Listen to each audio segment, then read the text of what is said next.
Hell yeah, the one we spent 4 hours doing. As the Money Talks, with your host Walter Coulter and guest financial expert Erika Manzano. As the Money Talks, it's for those that want to live now and grab control of their financial life so they can do more travel, spending time with loved ones, leisure, and building real wealth. What would you do with your life if money wasn't an issue? For more, like, subscribe, and follow. So, okay. Oh wow. So which one is that? That one's yours. This one's mine. Okay, cool. All right. So are we live on StreamYard? StreamYard, you owe us some money. We say your name. It looks like I'm really ashy. I'm not. That's totally the light. I'm like, geez, we get a lotion sponsor. Anyways, we are back. It's me. It's Walter Coulter with As the Money Talks. And tonight I have a guest financial expert, Erika Manzano. We're going to be talking about her subject in her financial lane. We're going to be talking about building your wealth while protecting you and your assets. In addition to, we're going to turn that down. So protecting you and your assets, building your wealth by protecting you and your assets, and managing your taxes. Tax season's rolling around. You should be getting prepared to do your taxes. So we're going to talk about some strategies you can use with taxes. We're also going to talk about protecting you and yourself, your assets, protecting you. So we're going to get right into it. Now, I am no longer in the financial services world, at least not like where I can sit down with people and do products and help them. That's what Erika does. So any questions, comments, or when you reach out, she'll be the one you reach out to for actual product information. I'm just a talking head at this point, right? So first, what I'd like to do is I'm going to tell a personal story about building wealth, right? So I actually have several stories, but one thing that pops to mind when I think about protection, like for building my wealth through while protecting me and my assets, is I think about something that happened to me. I'm not going to name this person because she's still alive. I guess she was dead, I would bring it up. But she can't. Oh, hey, I got a low battery. How is that possible? Okay, we're gonna make this work. So, one particular person in my circle had a stroke. Something happened to her pretty severe, and she had a stroke. And I remember sitting in the hospital watching them, because once you have a stroke, you're just sitting there. And I remember watching them say, "What do you want to eat? What do you want your pillow?" And I remember thinking of Tara Banks. I was like, well, she can't speak unless she's gonna smile. Wasn't that a thing with Tara Banks? Like smile with your eyes. And okay, I watched Tara Banks show. Yes, all right, it is what it is. This was a long time ago. But I don't even know if she can move her eyes, but they were asking her what she wanted. And I was like, she had a stroke. She cannot communicate. Oh, that's awful. It's horrible. And for years, she has not been able, even to this day, to communicate. Still. It was major stroke. And this happens to a lot of people. So, she's sitting there. I was thinking, if that was me, and they were like, what do you want to eat? How would I communicate? What do I want? They were like, what do you want the pillow? Even little decisions like that. Forget where do you want to live? Do you want your kids to manage your money? Do you want to go to the movies? Do you want to be able to go to the beach anymore? Do you want to go to art festivals? Do you want to ski, bungee jump? Forget all that stuff. What about just the pillow, or do you like applesauce? I hate applesauce. Mm-hmm. I go to the hospital. Natalie, everybody, applesauce is off the menu. Don't give it to me. Yeah. But what do they give you in the hospital? Soft stuff. Ooh, just swallowing applesauce. Even the thought of swallowing applesauce makes me want to throw up. But you don't have control. So I was thinking, what if I had all my stuff, which is what I've done, written down for my family if something were to happen to me where I wasn't in control? Basically protecting what I wanted to do, right? Protecting my lifestyle, my assets. Like a lot of us, if you're kids, if you had a stroke or a heart attack or something that put you in a debilitating position, do they know what to do with your stuff? Or are you just being pushed around in a wheelchair, just rolling around, like just hanging out. Like I mean, Or do I, you, or does anybody even have these conversations because it's never going to happen to you? shit, Right? right? You're not thinking, oh, let me talk to my children or my spouse about if I were to have a stroke. This is Mm-hmm. these are my wishes. This is what I want to do here. Um, depending on how severe it is, Right, you don't know right. the unexpected, and nowadays it doesn't even matter how old you are. It doesn't matter that you're young or Oh, older, elderly, because now it's happening to young people as well in their early 30s, even in their 20s. oh yeah, like the football player. I didn't Right. see the game, but I've seen it all over social media. The as the Yes. Detroit Lions are on my fantasy football league. They're my defense. But I just kept hearing all these things about the Bills, and this poor guy had a heart attack on the field, and Yeah, like, it was devastating. I was crying. It was hard to really, see it. Oh yeah. I didn't see it, and I don't want to watch stuff. I'm just like I don't want to watch tragedy, but it sounded like it was pretty bad. Hmm. So yeah, it could happen to you at any age, and having a heart attack in And your he's only 20s. 24. Jeez. So it happens. What do you do? So those are one of the things I want to kind of go into today. I also want to talk about tax planning. Taxes are boring as hell in my opinion, but I want to kind of go over like investment when it comes to taxes, right? And this is your world. We're gonna go. We'll go over the three tax boxes: how you invest when it comes to retirement or just money in the future. So taxes are huge, and I think a lot of people get caught off guard when it comes to taxes. So we're talking about protecting you, taxes, and then protecting your money. Like how do you protect your money? Like what if you were to be sued? I know people that have been personally sued, and it just turns their whole life upside down. Um, if you something happens to you where, let's say, you get into a bad accident, how do you protect your money, from like spending it all? Like let's say you were in a car accident and you lost the lawsuit, and they were like, you owe us 100 grand. You have the minimum 15,000, but you come up with the other 85,000. Like, what would you do? Like, here's 85 grand. I'm back on the pole. Like, that's crazy. Do you But leave the country?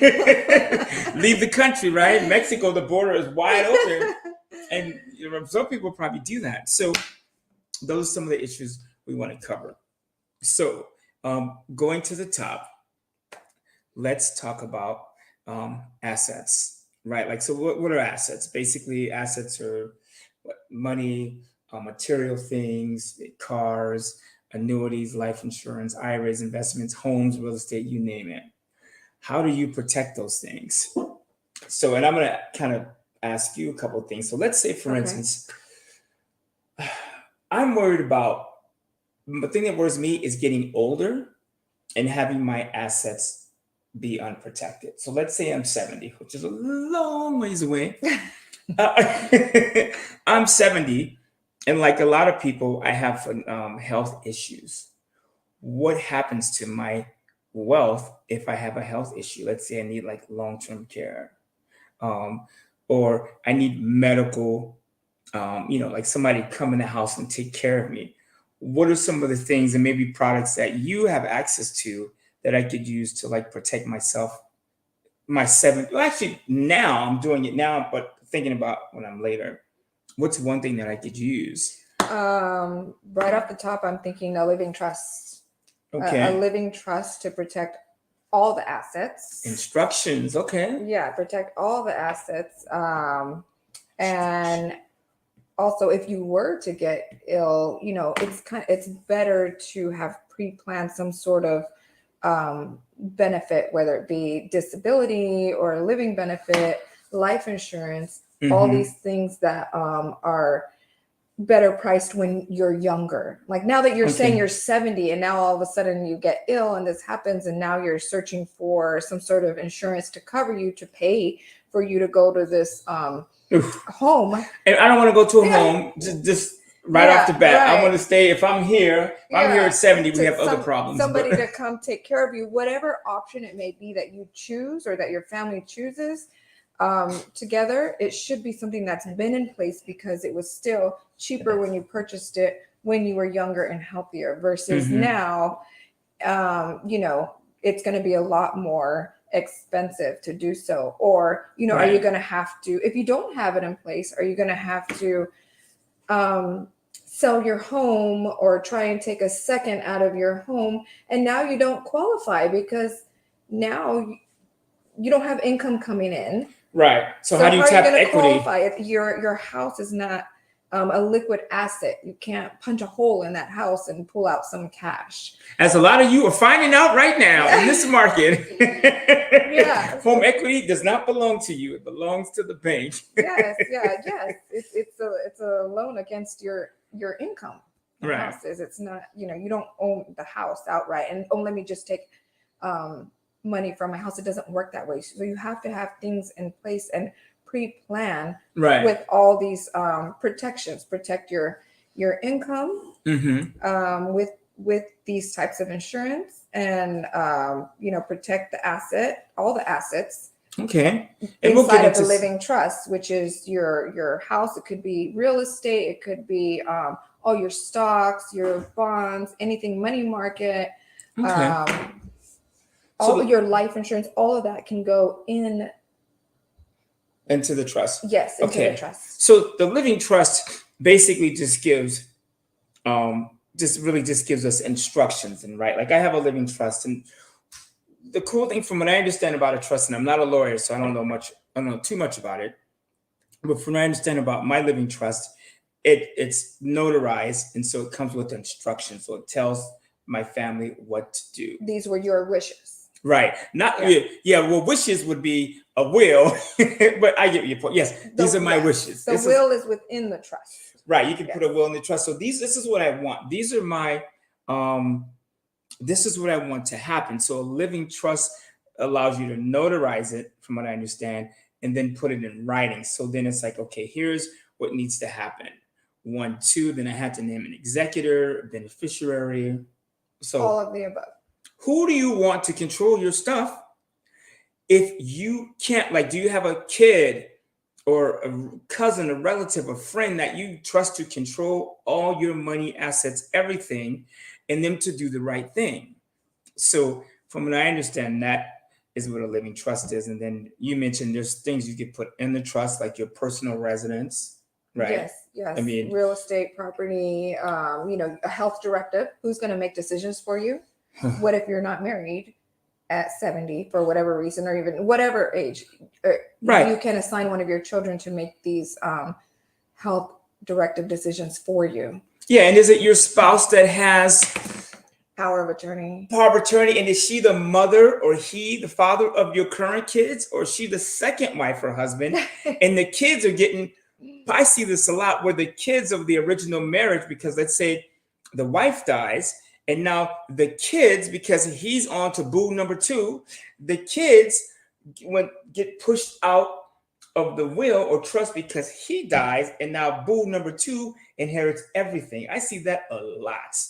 So it's really important to know who is going to be in control of your stuff, and update the trust, because life happens, things change. You change spouses, children get older. you change spouses. Update, yeah. Cheers to that. Well, not cheers to that, that's horrible. That sounded totally off. That's not what I meant. I meant cheers to the new spouse. For whatever reason, the last one didn't work. Flush, and then cheers to the new one. and as far as if, like you said, if you were to have a stroke or some sort of heart attack, some heart Mhm. issue, diagnosed with cancer, there is life insurance today that you don't have to die to use it. It has a living benefit within the policy Mhm. to cover you and pay you in case of that stroke that you happen to have, just like your friend. And she's not getting she can't make a living anymore because she's in done. bed with a stroke. Oh, she's done. Yeah. Only place Yeah. she's living is in stroke land. She's sitting in the bed, couch. She's being moved around by her her loved ones. Right. So Yes. So if I have because I am a one income family, and this is only my income, if I can't work because any of these majors happen to me, heart attack, stroke, cancer, Mm-hmm. I have the life insurance with the living benefit. I don't have it for the purpose of the death benefit, Right. but in case any of those things happen to me, then I make a claim within the policy and it pays me while I'm in the hospital. If I need somebody to come and take care of me at my house, or my kids want to get rid of me and send me off to the Because that never happens. The kids never want to get rid of you. Neither one of them are going to want to take care of me. I know that. So That is I know hilarious. that. So I have this in place, thinking of ahead of time. Right. Mm-hmm. Otherwise, what happens? No, my bills will still continue. Yep. The rent continues. The mortgage continues. Yep. Or I lose everything. So, and it doesn't cost me much. It costs me like $90 a month. That's cheap. For like $1 million worth of living benefits. So, I can receive up to $1 million, and it's paying me until I can get better, or maybe I die. Who knows? But I feel well protected with that type of policy. Okay, so let's get into that. And I don't want to talk too much about particular policies, but we're talking about protection, which for me is my biggest thing. I don't care, death, whatever. My kids will, when I die, they will get my assets and whatever life insurance is left. Plus, they have all the knowledge and time I've spent teaching them about money, for God's sake. So my biggest concern, if I were to have a stroke and I were to be sitting on this couch, what am I wearing? Am I watching my favorite movie, Thomas Crown Affair? Am I watching good shows? Am I drinking wine? Am I still eating Wagyu? Or am I eating processed pepperoni pizza every night? Because my kids, not saying my kids are, because my kids don't want to deal with it. No, exactly. So this particular policy, and I know I have one of these too with AIG and LSW. So it works like this. Like mine is, I got mine some time ago. So I pay $75 for $1 million in coverage. And that's just a term coverage, right? Mm-hmm. So this term and permanent, which we'll get into more in depth a little bit later. So the term just says, I have 10, 20 years, whatever you choose. If I have a stroke in those 10, 20 years, then the insurance company will cut me a check based on the level of the stroke, like just like level 1 to 4, I think. Right. Uh-huh. So terminal. Right. Yeah. So if you're level 4, you're just sitting here like this. Okay. So that means they will cut you a check, be it monthly, or they will cut you a lump sum check. And then they basically ask, because I've had to do this with clients. Mm-hmm. Okay, do you want all the money or do you want it monthly? And then you need a power of attorney to even get that benefit. So if you have life insurance and you have living benefits and you don't have a power of attorney, they won't give that to you until you get a power of attorney, which a lot of insurance agents, they don't even know. I found this out with a client. She found out the hard way. So now this is a past client. I don't do this anymore, right? So with the living benefits, so we have life insurance and it has a living benefit. So if I have something happen to me while I'm alive, they'll cut my family a check. Yes. Perfect. Now I have, and we all should have, I have people that the money goes to. So if I have a stroke, they get, let's say it's $700,000 out of $1 million. And then they have clear instructions of what I want to eat, who I want in my house, like what type of like lotions I use. I have it all written down, like food, it's a lot. But like, if you were done with control of your life, what do you want? Right. And then, the life, if you die, the good thing about death is you don't know you're dead. But if I have a stroke, I might know that I'm still alive and I might be in what's considered a living death. Yeah, it depends on how severe the stroke is. But that's why it's better to have all these things in place prior, because you never know how it's, how severe it's going to affect you.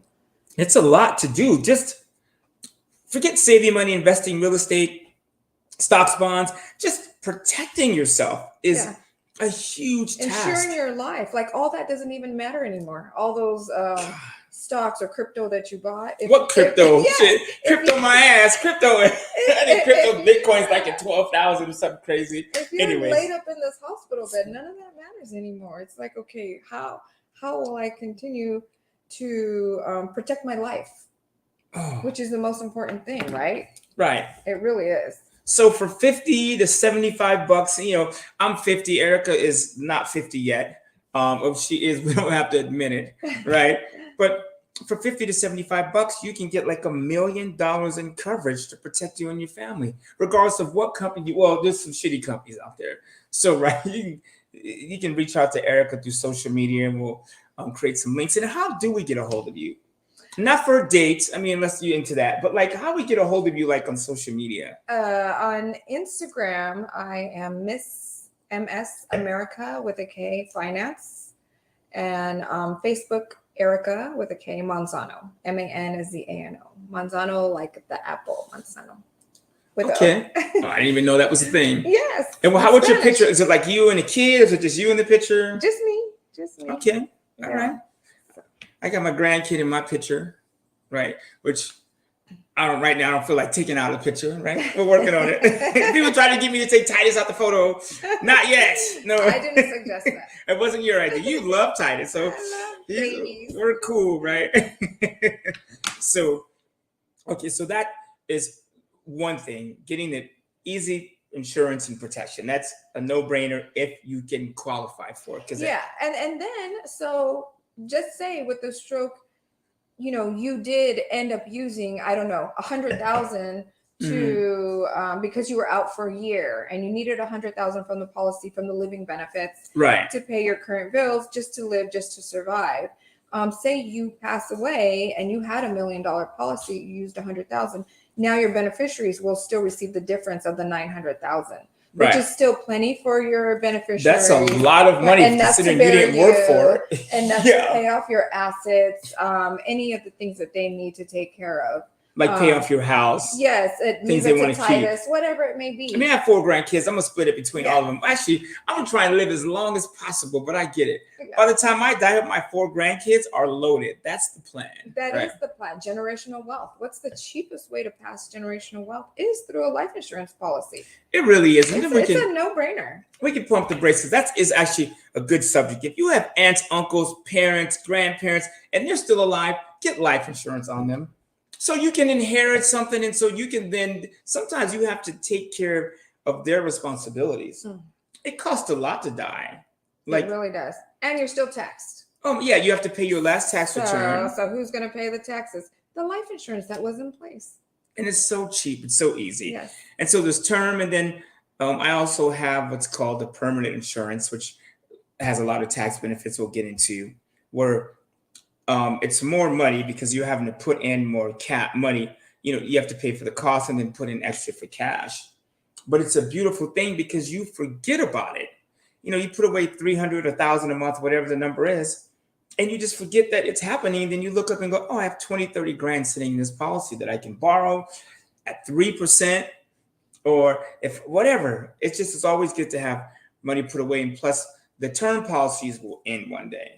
Right. Well, the cap value ones. Right. Well, if you continue funding them properly, and I don't mean funding them at the minimum just because your life insurance agent needs to get paid. I'm talking about like putting in real money. Life insurance generally has, 3 or 4 levels. You want to put in the most you can to make these policies work. So anyways, enough about that. Get the protection. And as a human being, you've heard this, right? So we're here, you got it. If you're not protecting your family, don't be that dude. Don't be that woman that could have spent $50 to $100 protecting his or her family and protecting you, and you didn't do it. You know what? And what irks me, and maybe I shouldn't even say this, but no, when I see, what's your why? Oh, my family is my why. They're my everything. I do it all for them. Shit. But they didn't protect their family. Like, well, you didn't protect your family. They're not really your why. Right. I just that irks me. And don't send me a GoFundMe request. Oh, see, I wasn't even going to go there. If you're a business owner, do not send a GoFundMe request have your family send a GoFundMe request because you didn't put these certain policies to protect your life in place, and now your family has to have a GoFundMe or set up a fish fry or taco sales, car wash. You said taco sales. I haven't seen one of those yet.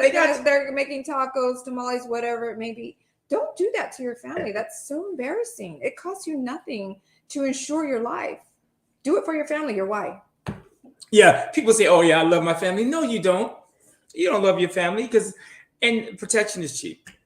So, and it sucks, seeing those little kids on the end. I've seen people, little kids holding up pictures of their parents or relatives And trying to raise money. And you're not sure if you should believe them or not. Right, because like, didn't somebody die last week? Yeah. Like, you have a lot of deaths on this corner. Yeah, so just do the right thing for your family. Right, and it's super cheap, so it really is. We don't want to beat, it really is the dead horse, but like, as a decent human being, make sure your family is protected. There should be nothing else to say about that. Right. Now, let's talk about taxes. Oh Lord, hallelujah. So, when it comes to taxes, I know a lot of people, and we're talking taxes and investments. I'm not talking about like doing your taxes, H&R Block, whatever. No, that's not me. I know nothing about taxes. I'm not qualified. But we can talk about taxes when it comes to investing. And so I'm going to ask you about each one of these areas. One, the first one, which is so there's 3 tax boxes. There's pre-tax, tax deferred. Well, basically there's tax now, tax later, and then taxed never. So for instance, like bonds, mutual funds, things you invest in that pay out every year and you have to pay tax every year. So there's those.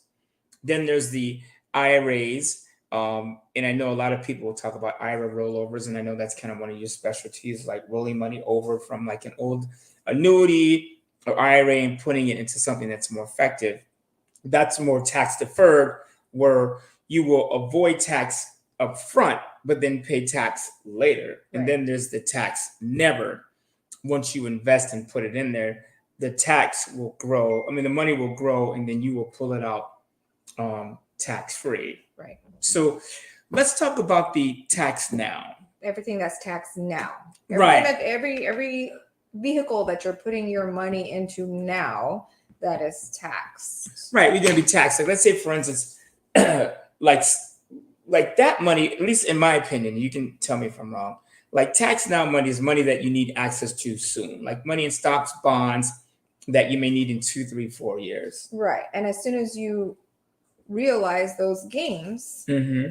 which means you take some of the money out that you gained in those stocks, then in that year, you're going to receive a 1099. Right. So like, you are taxed in that year. Which is actually a loss on your investments, because the tax 1099 is like you made 100,000, but then it's like, oh, the capital gain is 20-30% depending on your state and taxes and all that. And what tax bracket are you in? Could it bump you up? The gains that you realized in that year, say you did really well and you did, 50,000, 100,000 that you took out, and then you add it to your income. Right. On top of that, now is it bumping you up to even higher tax level, another tax bracket? Yeah, with our current administration, absolutely. It's bumping you up. to consider.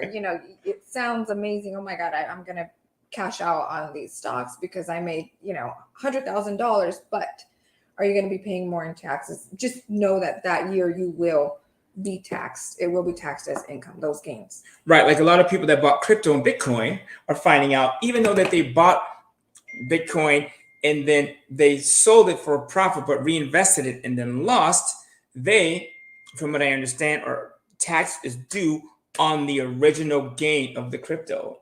And I remember, I know we have friends in common.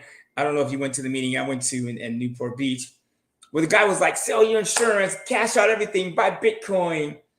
And I watched Bitcoin go up to $70,000. I don't know where it is now. I think it's just too painful. And assuming you didn't lose your money to FTX or Celsius or one of those other companies. Right. So it's good to understand what your situation is now on the money that you are investing, because you will have to pay tax, at least you're supposed to, every single year. Yeah. Tax deferred. This is an area where I think most people deal with. Like, so for instance, I have a 401k, right? And my boss says, we're not going to match you, but you should put in the max, let's say 20% of your income. So let's say I make $100,000 and I put $20,000 away. So I don't pay $20,000 on that tax. What happens to that $20,000 later? Let's say it grows to $200,000. What happens to that later on? Okay, so you're saving away, you're working for, I don't know, 20, 30 years for this company, right? And you've been putting away and you think you have, you're retired now. You're going to retire at say 65, 67 years old. Okay. And all of a sudden you're like, oh my God, my 401k looks amazing. I have $1 million. But what a lot of people don't understand is they've never paid taxes on that $1 million because you've been deferring it for all your work life, right? Right. You've never paid taxes. So now that you're 65 years old, you need to start paying taxes as soon as you start taking a withdrawal from that money that you need in your retirement years. Oh, that sucks. So and you don't know what tax bracket you'll be in at that time. If taxes are going to rise or they're going to stay the same or they're going to lower, you don't know. But you've never paid taxes on this money. Never, ever, ever. So let me get this straight. So the government's been waiting for you to pay taxes. They've been waiting. They didn't give you something for free. Joe Biden was a kid when he started your 401k. Now he's ready to collect. Yeah, they want what is there. You were kind of investing a little bit for them and a little bit for you. But you have to pay the taxes once you start taking a withdrawal from it. So there was considered the silent partner in your business, right? You put in money, you do all the work, and you have a silent partner. Then when it comes time to collect, they get the money. Right. And also we skipped the part about, the rule, the 59.5 rule. If you wanted to take any portion of your 401k prior to being 59.5 years old, you're going to get penalized 10%. There's a 10% on my own money. On your own so it's money. my money. I saved it, but I want to get access to it, and I have to, because I deferred the money, I have to pay the penalty. Yep, you pay the penalty, the taxes, and you have to claim it as income, all in that same year. Okay. Wow. Damn. Right. So the tax and the 10%. Yes. Before cool. And that's the 59.5 rule. That's not my rule. That's not your rule. That is just the rule that is in place. And then I understand as you get anything that's tax deferred, whether it be your 401k, your annuities, IRA, a traditional IRA, annuities. Okay. Yes. Wow. So if I put $20,000 away, I pay, let's say my tax would have been $4,000, but I avoid paying the $4,000 to pay the tax later. When that $20,000 is $200,000, and let's say I'm in a 20% bracket, so I'm now paying $40,000. Is that right? Did I do that right? I don't know. Whatever. So I'm paying $40,000 at 20%. Now, what I've heard people say is you're going to be in a lower bracket in retirement, so the taxes will be lower.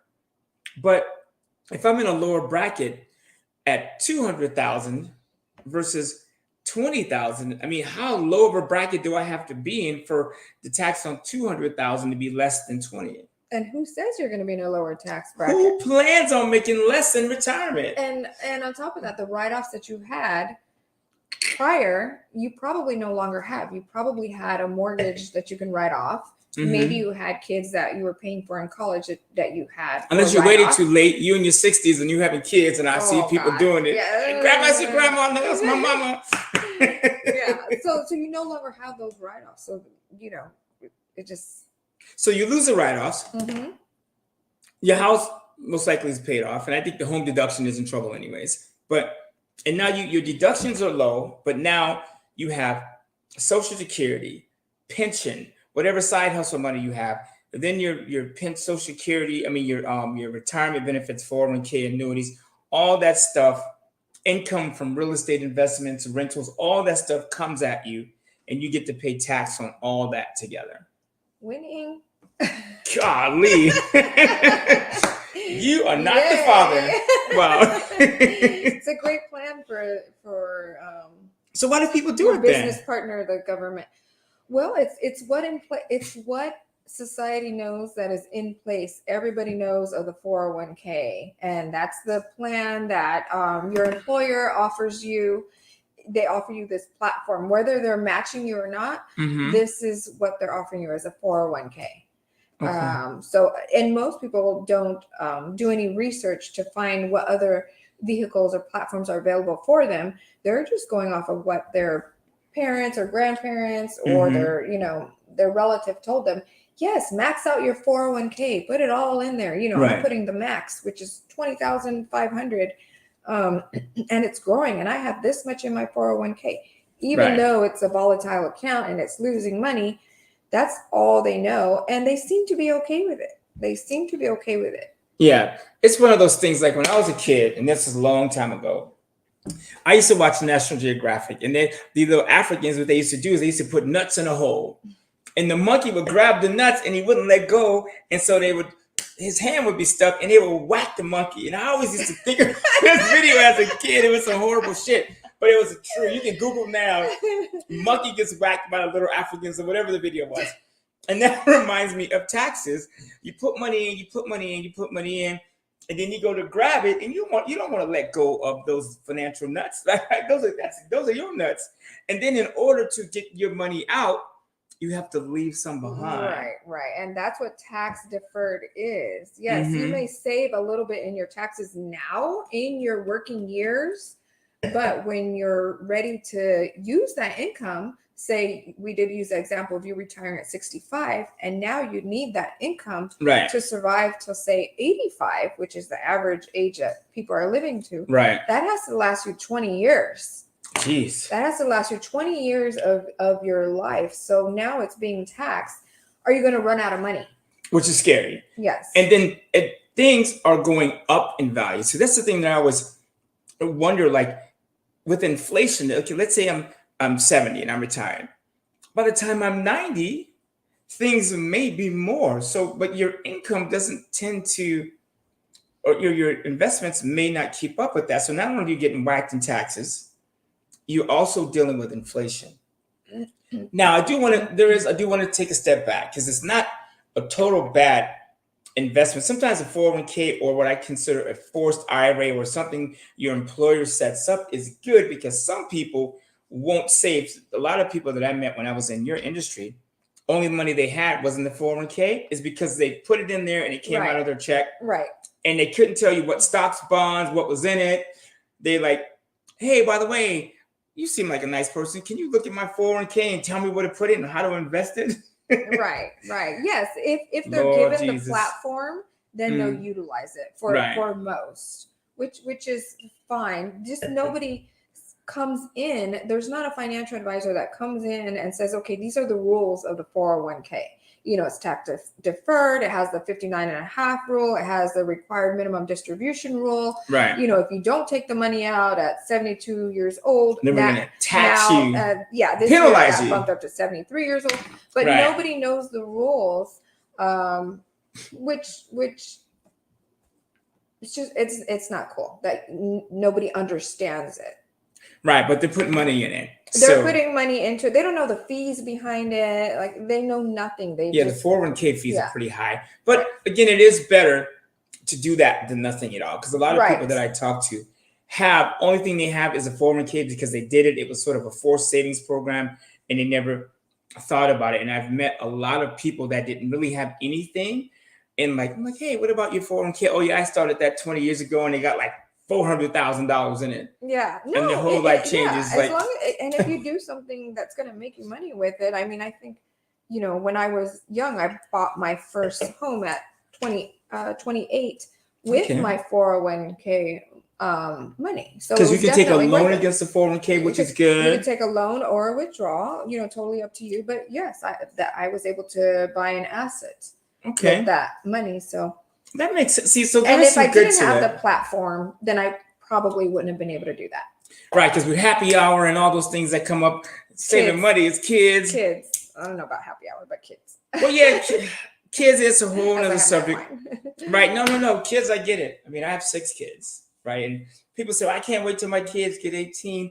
No, they get more expensive. They cost way more. As God, little adults. When my daughter was 6, she didn't ask me for a car.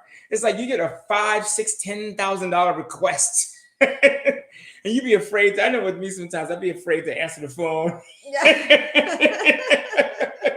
I'd be like, "Can you send me a text?" I'd be like, I didn't get it. No. Yeah, I know. So, okay, so the 401k has its benefits, but you need to be aware of the taxes. In the IRA, the traditional IRA, you put money in, you get a tax deduction, Right.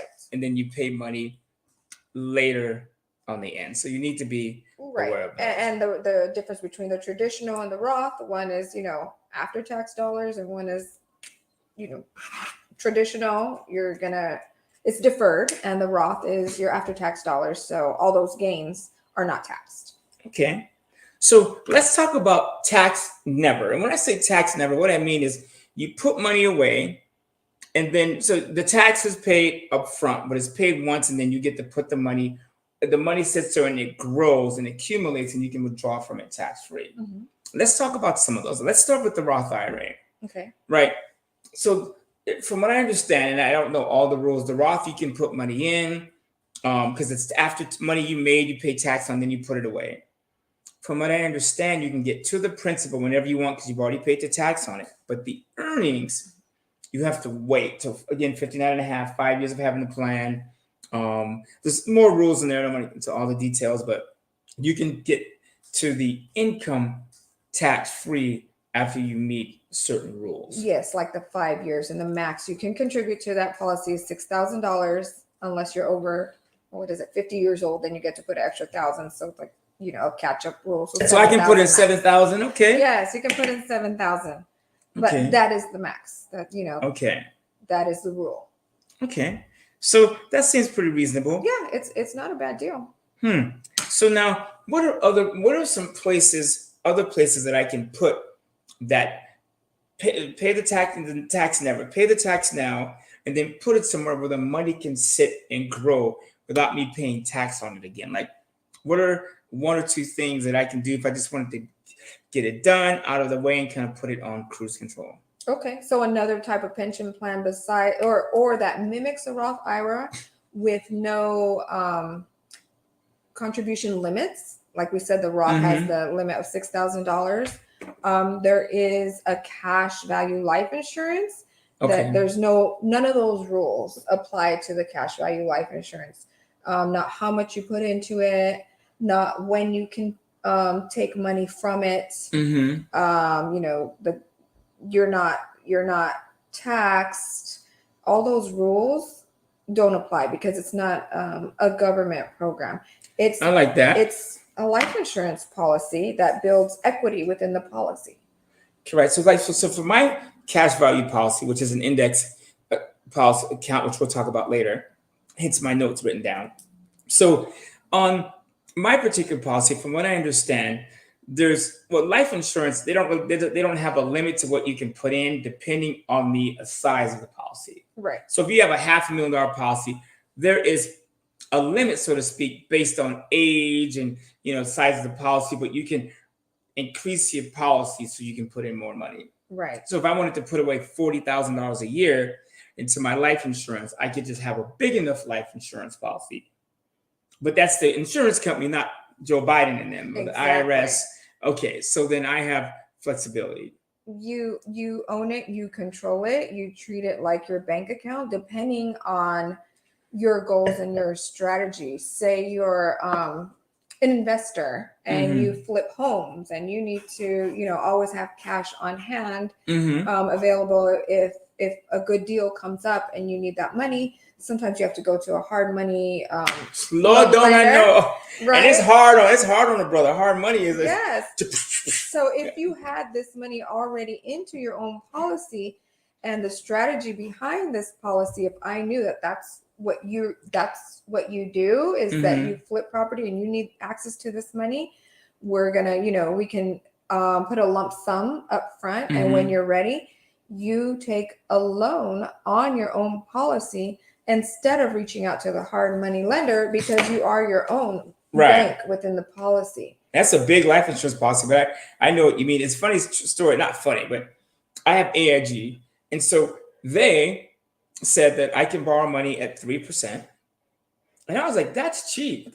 Yeah. And so so let's say I have 100,000 in my AIG. Okay. And here's the other thing: they don't report to the IRS unless you pull money out. which is cool, Mhm. right? So that's a whole other thing. Why it's growing internally, they don't report to the IRS, right? They don't report the loan when you borrow money from your life insurance. They don't report to the IRS, which is good. So with my AIG policy, they say you can borrow 3%. Now, if I can borrow money from myself at 3% when my life insurance keeps growing in the index stock market, and we'll talk about that later. If I can get 10% on the money I invest from AIG, I give them 3%, which is really on my own money, but I keep the You're 7 giving that it I to make. yourself. Yes, Yeah. you're doing exactly what the banks do. I love it. I'm not doing it like Diamond. Yeah, right. That's I a mean, beautiful what, thing. what do you think? Say you bank with Wells Fargo, and you open the account with $100,000. They don't take the $100,000 and put Walter your name on the bag and put Yeah, it you in can't the walk in there like, cupboard and I want to see my bag. yeah, no, Give me the bag. What they're doing That bag is is non-existent. they're lending it out to people Mhm. for car loans or Or lending it probably out for back to mortgages. you, loaning it They're back to lending it you. out back to you, and they're charging, interest on it, anywhere from 3% to maybe 20%. Once you realize that you can do the same thing that the banks are doing within your own policy, like it's a no-brainer. Right. No, that's pretty cool. Now we can never get into fractional lending like what the banks do, which sounds totally illegal, but it is good to be able to borrow from yourself. And so the life insurance program, at least the one that I have, the one that it's like I put money in it, and every month it comes and I go, oh, but I forget about it, because it's just, I don't care how much money you save, what you put away, you still kind of feel it, right? Because there's things you want, there's lifestyles. And if you're saving $1,000 a month, you go mentally you go, okay, I could be doing something with that thousand, but deep down, you are protecting your future, which is huge. For me, it's the most important bill that I don't want to miss. It's true. Because it's my money that's accruing within that policy, with the death benefit, with the living benefit, like all this protection all the way around for me. And what nobody's setting up this 401k for me, so I have to find a different way to set up a pension plan for myself. And the one way that I could do it without paying the government, which I don't want to pay the government anything, is the cash value life insurance. So that's my most important bill. Like, okay, is that done? Yes, it's good. And then when you die, that death benefit, if set up properly, goes tax-free to your heirs. Right, exactly. Oh, that's a beautiful. Well, it's not beautiful for you. It's beautiful for them, which is why I say you should get insurance on the people around you. And a little bit of seriousness. I know, and I used to struggle with people that would say, like I would say, you should insure everyone around you. Make sure you have life insurance on your children, right? And people would say, oh, I don't want to think about my kid dying. I say, but if your kid passed away and you needed to take a year, 2 years off, which some of us would have to, wouldn't it be nice to have money sitting there so you can mourn and take care of the rest of the family? Yes, absolutely. Versus going back to work like next week, like, oh, I'm sorry about your son. I'm sorry. Like, damn it, I want to hear this 100 times. You can just be like, you know what? I'm out. Number one. Number two, having life insurance on your kids. Like, I have life insurance on my kids. And the cool thing is I put money in it every month for them, right? Hoping one day they will take this policy over. But they have this tax-free account for them also, and then they're protected. So let's say they get married, have kids, and 4 of my kids have kids, right? Something tells me they're going to have 1 each. But they have life insurance in place already, and they have a savings plans that I have started for them, assuming they're willing to take it over. And it's so cheap for them when they're young. It's not about, I don't want to think about my child dying. No, you're already locking it in place, for the rest of their life. It's in place. If they have an illness along the way, if you got it for them when they were, I don't know, 10 years old, 10, 15, they have an illness, whatever illness that may happen, they are locked into that death benefit, into that coverage, because it's a contract. It's already there. Right. They're covered, so they can't raise it. It's so cheap when they're children, because the cost of insurance costs more as you get older. Right. And any illnesses, and who knows if you'll even qualify for life insurance. Because kids are getting sicker earlier with health and diet and food nutrition. Yeah, so it's a huge, for me not to have to pay taxes in my retirement years, I need all of that money. Yeah. Please, yes, I don't want to share it with the government at all. Right. Because I know a lot of people in your position, their retirement plan is a man, right? But I know that's not the case for you. If I was a woman, it would be me. I'll tell you, I'll be straight up front. Just kidding. No, okay, I'm not kidding, but that's not the only thing I would do. Until then, I have my little backup. This is what I have. No. And of course, if I diversify my portfolio and I have, some in stocks and I have, rental homes getting income from there, Yeah. I want to diversify my portfolio. But the one that I feel honestly the most secure in is the one that I'm not going to pay taxes in. And life insurance is, ironically, insurance companies are the ones that protect the banks. So yes, absolutely. the bank fails, the insurance company's like stable. They're the ones that are right there. Rarely does an insurance company fail because No, they have to keep reserves on hand. Whereas banks, you put $1 in and they loan out 9, 10, 8, whatever the number is, they can do that. Whereas an insurance company cannot legally do that. exactly. Which is pretty cool. Yes. So, Erika, talk to me about indexing.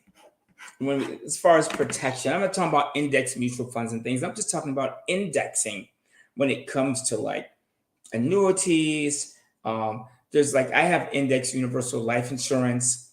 If I'm correct, and you can correct me if I'm wrong, I understand that every dollar I put in after my cost of insurance, that money is tied to a stock market index. And that money grows with the market. I have a cap and then a minimum, so I can never lose money, but I have a maybe 10, 12, 13% cap. So I'm always in that range. Am I speaking correctly? Yes, and the indexing, is tied to, the S&P 500, which historically has always, performed the best results. You can Google it and date back to, to when Moses was a kid, right? The S&P Moses. Yes, and you will see there was always a steady growth along the way, and even during the market crash 2008 2009 it still grew steadily. So some may say it's boring and you have to wait a long time, but it works. It works. So I have that in the life insurance. Tell me about the indexed annuity. I know a lot of people, or especially now with all the baby boomers and people that are coming into money, are putting money into what's called an indexed annuity. So from what I understand, it allows you to put money in it. It still grows tax deferred, so it's more of a never tax later thing, but it's tied to the stock market. And then some annuities have it where I can draw money out later, draw an income stream as I get older. Is that something that would be viable for someone? If so, who? So depending on your goals and your current assets and your current portfolio, if it makes sense for you to, maybe roll your old 401k or old IRA into an indexed annuity, and the best reason would be is because you don't want to be in a risky market. Okay, so I'm going to get the risk out of the way. Yes, now you're 50, 60 years old and you're saying, okay, I need all of this money. I can't afford to be in a volatile market, variable account. So let me move my money into an index account where it's safe, where I'm participating in only the gains and not the losses. And if I choose to at some point, then it'll pay me income for the rest of my life. When I sit down and I evaluate somebody's finances, if this is the product that works for them or that they need to last them for the rest of their life and they need safe money, right? Then that's where usually works out for them, is safe money. So which is probably most people when it comes to investing. I mean, so let's say I'm 50 and I'm going to put money in an indexed annuity. I know that's money that's going to sit there probably for the rest of my life or for a very long time. So even though it's not going to earn a lot of money as far as rate of return, but I know it maybe give me a decent return, but knowing that I will never lose money. So that's kind of how that's sort of how the index annuity works. Yes. I mean, let's say you're 60 years old and your old 401k, like right now, everybody's losing a lot of money, right? Ooh, yeah, last year sucked. And it's crazy. It's 2023 right now. What's today, the 3rd? Man, well, Happy New Year, Erica. Oh, Happy New Year. Man, you're my first, like, you're the first person in this house actually this year. Actually, it's not true. Natalie was here first. Okay. But you get the point. You're the first person Right. at this table with wine, blah, blah, blah, blah, blah. Good Natalie's glass is still sitting over here. Natalie, here's your, man, we opened the Austin Hub. This is a gift from my wonderful daughter, Brittany. It's delicious. I told her what I wanted. It's my favorite cab, Austin Hope. It is off the, even the label. Ooh, fancy. Feels amazing, right? So I was like, shit, I'm not opening this. Natalie was like, I'm not opening this, but I opened it. I'll drink it slow. It's the cheapest bottle I have. If you want to be on your show. When people come over, I'm like, what is the cheapest bottle I have? Sorry, it is what it is. But so anyways, so indexing works for those that want to put the money away and be through with it. Safe money. You don't have to worry about it. You know, when everybody's talking about they're losing so much money in their 401k and their retirement account has been diminishing. If you have this type of index annuity where you're only participating in the gains and not the losses, and maybe you're not receiving this, 20% return, but you're receiving, I don't know, 6, 7, 8%. 8%. And 8% no losses, is huge. like, if I can get yeah. 8% without losing money, and I understand some of Right. these annuities, Right. it's an income feature. You may not get 8% a year, but they'll give you 8% growth, and then assuming that you draw from an income stream Right. later, then they will give you the 8%. Right. Otherwise, it's like a yes. phantom income. And for me, by my age at that time, I'll take a positive 3, 4, 5%, 6% versus a negative 19%. Yeah, because if you had $100,000 at the beginning of I'm the not year, that risky. you might have 80 right now. And it's like, dang, Yeah. I'm back on the pole. Yes, I should stop joking about the pole. I've never been near a pole. A telephone pole, maybe. I think I hit one when I was a kid. Yeah, that's actually a true story. On Van Buren and Magnolia. Oh my Bam. gosh. So for me, I would, it just, like I said, it depends on your scenario, but if you want to guarantee your principal be available for your retirement years and that you don't run out of income, and this is part of your portfolio that you're depending on, it works. It's safe. Okay. So indexing is cool for that person that wants safety. It's maybe not that interested in the crazy risky returns, but they are interested in that. Okay. So we talked briefly. I mentioned the silent partner when we're talking about taxes, and I just kind of have that in my notes. And that's Uncle Sammy, your silent partner. You put in the money, it grows, and then he gets a percentage of the money based on the way you invested it. So consider your silent partner when you're investing. Power of attorney. Let's kind of wrap and come around to power of attorney. I don't know if we gave this enough justice. Speaking of, because this is about protecting your wealth, protecting you, and then building your wealth. And one way to build and protect your wealth is not to have your money go to the hands of a crackhead or a smoker, you know what I'm saying, or a shopper. One thing, man, I tell you, I agonize over my power of attorney. And I'm always making adjustments, and my kids are all getting older and wiser. Yeah, who are you going to choose? Right. When you have 6 kids, and, my kids are, and this is the decision people need to make. And they won't, a lot of them. So it's like, absolutely. Oh, I don't want to offend anybody. I'm like, the hell with that. If I'm going to be sitting on the couch and staying underwear from 2 days ago because my kids don't want to change my drawers, I need to hurt some feelings. But the goal is to get all of them. Get bidets. Oh yeah, which that's a whole other thing. You gotta have a bidet for a whole kind of reasons. Say, I don't want nobody to clean my butt. Well, get a bidet. No, I want. If that were me and I needed somebody to wipe my behind, Lord, please don't make it so. But if it was, I want somebody who's being paid and doing that. So I want my power of attorney, and I sent all my kids this 32-page document of what my housekeeper, if I wasn't married, what my housekeepers would look like, what my caretakers would look like. What they look like. I even have one height, weight, and race section. I had to delete that section. That was awful. That was actually what I want, I was like, here's what I want every day. Here's what I want to eat. I still don't want to watch my favorite movies, Usual Suspects, Thomas Crown Affair. I still want to go to the beach. These are your wishes within your within your estate plan. Yeah, my living trust, and then I have a document that I sent to each one of my kids where it's just like, here's what I want. And power of attorney is huge because if you don't leave one, then your kids get to go, or whoever it is, and fight over who gets control of your life. And so you roll into the courthouse, you just sitting there leaning back and forth, rock steady. Yeah. And well, it's not steady, but you rock it back and forth. And like Yeah. they're fighting over you, and Yeah. this can take years. Yeah. And if you don't set it up, there is a plan in place for you, but the court's going to be the one to decide that. Uncle Sammy's plan. Yeah, there is a plan in place for you, but it's not yours.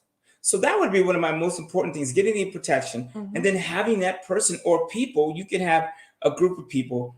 And again, my kids are getting older and wiser, and so it makes sense to start making adjustments. But damn, if I was really in that position and I had to say to my kids, okay, well, I wouldn't be able to say it because I'd be stroked out, or I'd be trying to talk with my eyes, and like, left, right, scratch in the middle.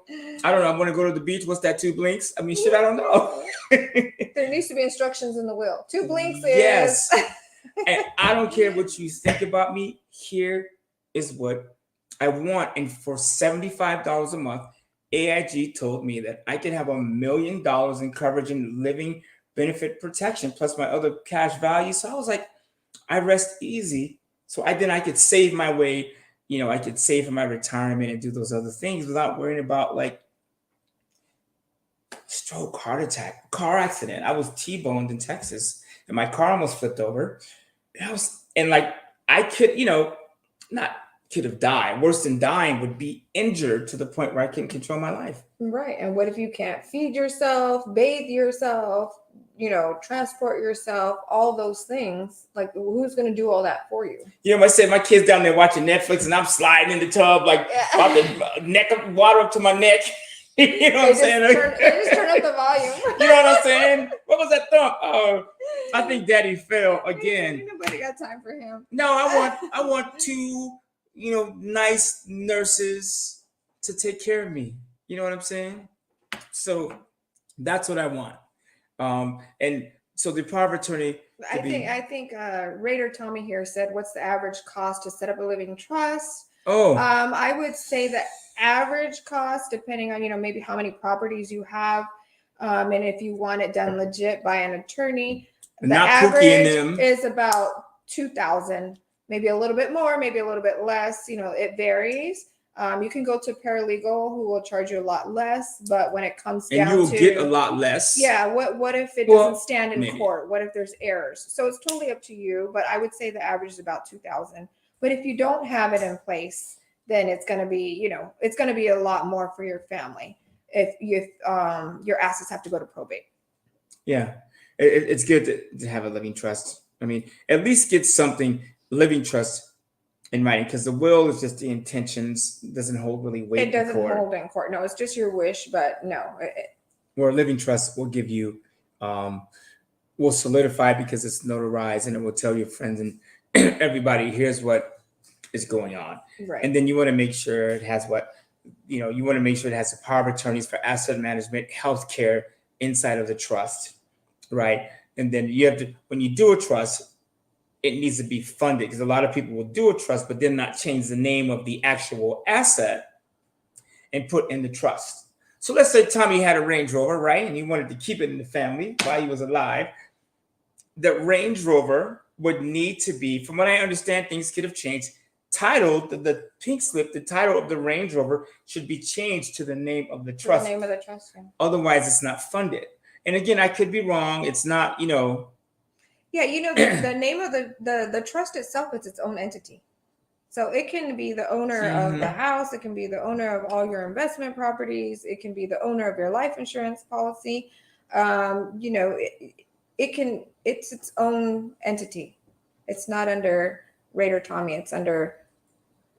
No, well, Raider Tommy's he going to the end with the Raiders, man. He's gonna be all out. His funeral is gonna be like Raider hats and the 2-12 season. No, I'm just playing. The Raiders actually look pretty good this year. So that is pretty important. Right. Some other things I'm gonna kind of wrap with, Eric. I know when it comes to this stuff, you're the go-to person. And I know you've done this for some time, and the fact that you actually are a client of what you market actually makes sense. Oh, absolutely. Yes, I'm about it. I hop on a plane. I'm like, yes, I'm protected. things happen to me. Well, and I talk about it to my kids all the time. Here's the important part. Oof. You're not doing your children or your family any justice if you're not teaching them how money works and what's worked for you and what hasn't worked for you, things that you've learned along the way. And if you don't transfer wealth to your family, teach them about money, teach them about finances, don't keep it to yourself. How are us as minorities, Hispanics, how are we going to be in that, up on that totem pole where we transfer wealth? And we need to teach our kids. We need to show them. And the easiest way to transfer wealth, through the trust, through life insurance, and then they're going to teach, your kids are going to teach it to your grandkids, and it's going to continue on in your family. And imagine if you were the start of this all, you broke this curse of income and poverty. It is a curse sometimes. Huh? It like can say, damn, be. do I have to go can first? be. I have to die for you financially? Yes, and then it I goes get it. on, and your grandchildren will remember, oh, my grandpa, my great grandpa Walter, he's the one who set this up for us through the trust, and it's continuing on within this trust because you did that. And that's what we need to do and teach our kids. What does it do if I teach all my clients about money and I don't teach my children? So that's my closing statement there. No, and that's true. And the cool thing about money, don't matter what color you are, Black, Puerto Rican, Haitian, you're from Colombia. I'm Ecuadorian. Ecuador. Sorry. There's so many damn countries down there. I don't know, but she's from Ecuador. Yes. The cool thing is about money, doesn't matter what color you are, where you're from, the rules in 2023 are, because it wasn't always that way, are basically the same, and it's very affordable. So let's cheers to a happy New Year as the money talks. Wealth and like hopefully we teached a little bit about money. And I think we taught a lot about money, right? Protecting our wealth with and it's still got a glass for Natalie, which means she's probbe spending the night. Thank you. There it Cheers is. Natalie's hand is in here. Have a good night and a great New Year. Any questions? 909-717-4893. Oh, she's bold. She gave her phone number out. Okay, for financial stuff. Yes. I mean, unless what's the rule? Never mind. Next show. Bye. I know. I don't know why that keeps coming up to me.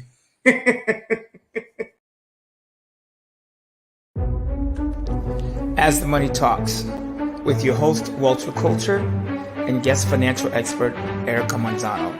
As the Money Talks is for those that want to live now and grab control of their financial life so they can do more travel, spending time with loved ones, leisure, and building real wealth. What would you do with your life if money wasn't an issue? For more, like, subscribe, and follow.